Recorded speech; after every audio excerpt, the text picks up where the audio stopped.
Ça y est, 1er janvier, Alexis Birus est de retour. Que ça plaise à certaines personnes ou non, je sais que ça va dégoûter pas mal de personnes, mais c'est ça qui est bien aussi, et c'est ça le kiff aussi. Donc ça y est, 1er janvier 2025, mercato d'hiver ouvert. C'est parti, un gros mois mercato nous attend, et on sera là pour faire des vidéos mercato avec pas mal d'informations. Donc sur cette vidéo-là, on va parler du PSG, du Real Madrid et de Liverpool aussi. Donc on commence tout de suite. Alors, la Juventus s'intéresse à Marco Asensio, profil apprécié par Thiago Motta. Donc comme vous le savez tous, hein, Marco Asensio a été écarté du groupe du PSG, donc il n'est pas avec le groupe. On ne sait pas ce qui s'est passé entre lui et Luis Enrique. Mais après, voilà, Luis Enrique, c'est la dictature, on ne va pas se répéter à chaque fois. Donc le club italien souhaite négocier un prêt avec option d'achat. Voilà, donc toujours des prêts du côté du PSG, hein. Les clubs prennent le PSG pour des serpillères à chaque fois. Ça continue. Donc l'Inter de Milan et plusieurs clubs espagnols sont également sur le coup.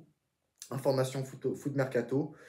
Sinon, une très grosse information est sortie. Donc des sources proches de Madrid s'attendent à ce que Trent Alexander-Arnold signe un pré-contrat avec le Real Madrid en janvier. Donc ça, c'est pour une arrivée libre à partir de la saison prochaine, donc pour la saison 2025-2026. Mais un transfert pourrait avoir lieu dès cet hiver, dès le mois de janvier, là, dès ce mois de janvier. Donc la balle est dans le camp des Reds maintenant. C'est à eux de voir s'ils veulent garder Trent Alexander-Arnold jusqu'au bout de son contrat, donc le risque de le voir partir libre, et ou soit de le vendre une indemnité de transfert, donc à voir. Lui qui a été formé chez les Reds, hein, l'enfant de Liverpool, l'enfant des Reds. Donc après, Liverpool a dit non au Real Madrid. Les Merengues ont tenté d'attirer Trent Alexander-Arnold dès cet hiver, c'est un non. Donc le Real Madrid propose entre 20 millions d'euros et 25 millions d'euros à Liverpool pour signer Trent Alexander-Arnold dès cet hiver.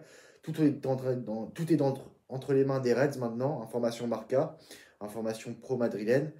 Donc à voir ce qui va se passer. Mais c'est vrai que maintenant, c'est le Real Madrid qui est en possession de force. Donc très bien, Liverpool, vous voulez pas nous vendre Trent Alexander-Arnold dès cet hiver. Bah écoutez, on va faire comme Mbappé avec le PSG.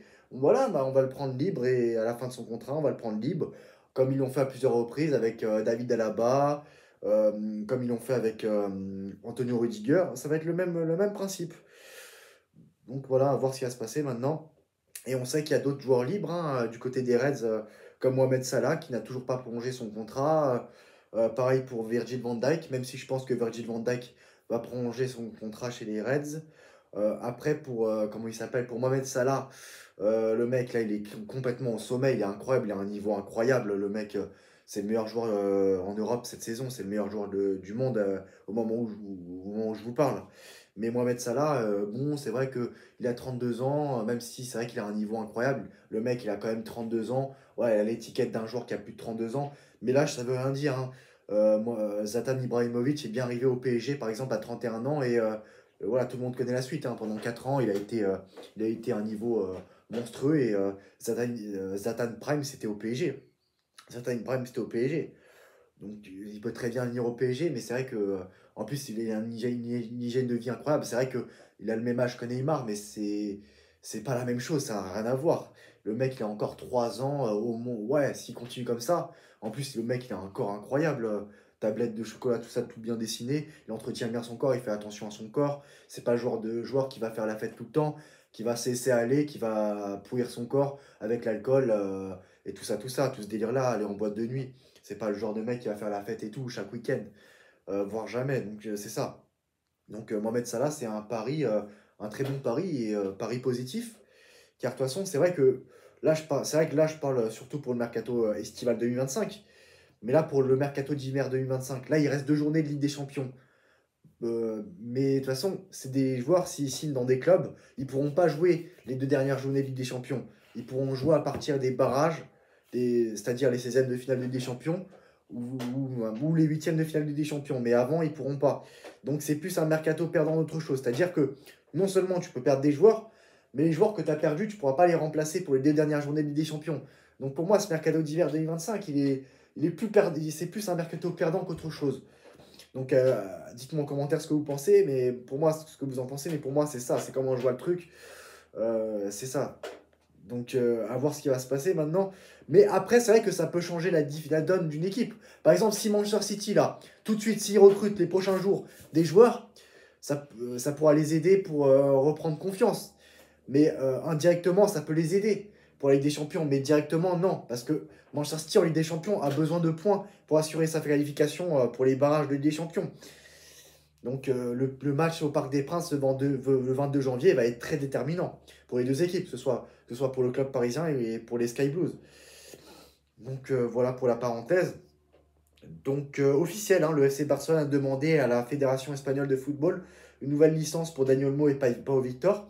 Le club dément avoir un délai supplémentaire pour inscrire les deux joueurs, communiqué du club. Sinon, la Liga rejette l'appel du FC Barcelone pour Dani Olmo et Pau Victor, hein. Barcelone n'a présenté aucune alternative qui permettrait l'enregistrement conformément à la réglementation de contrôle économique de la Liga de n'importe quel joueur à partir du 2 janvier prochain.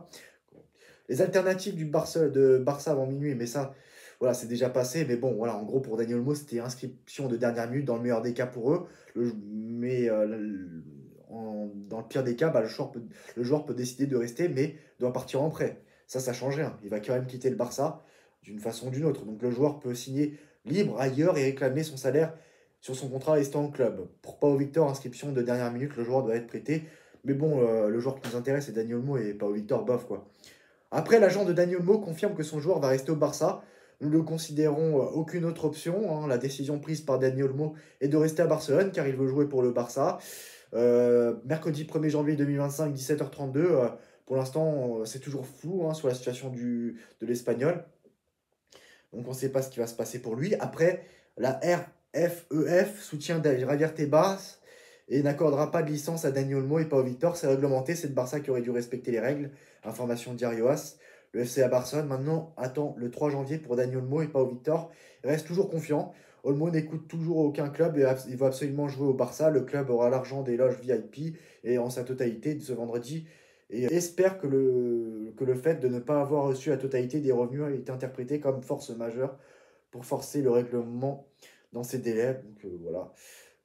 Donc voilà, c'est le 1er janvier et Dani Olmo est officiellement désinscrit par la Liga sous les couleurs du FC Barcelone au moment où je vous parle. Sinon, accord total entre Jonathan Tah et le Barça. Il arrivera gratuitement l'été prochain. Bon, ça c'est Flick, hein, Hansi Flick qui est derrière ce transfert-là. Et sinon, Randal Kolo Muani, le PSG a fixé son prix pour Randal Kolo Muani. Paris espère au moins 60 millions d'euros pour un transfert de Randal Kolo Muani. Sinon, Dortmund s'est renseigné sur la possibilité d'un prêt de Milan Skriniar. Proche d'un accord avec Galatasaray, le joueur est attiré par le club allemand, mais les exigences financières du PSG compliquent l'opération. Information Sport Zone, donc voilà, c'est à peu près tout pour les informations du jour.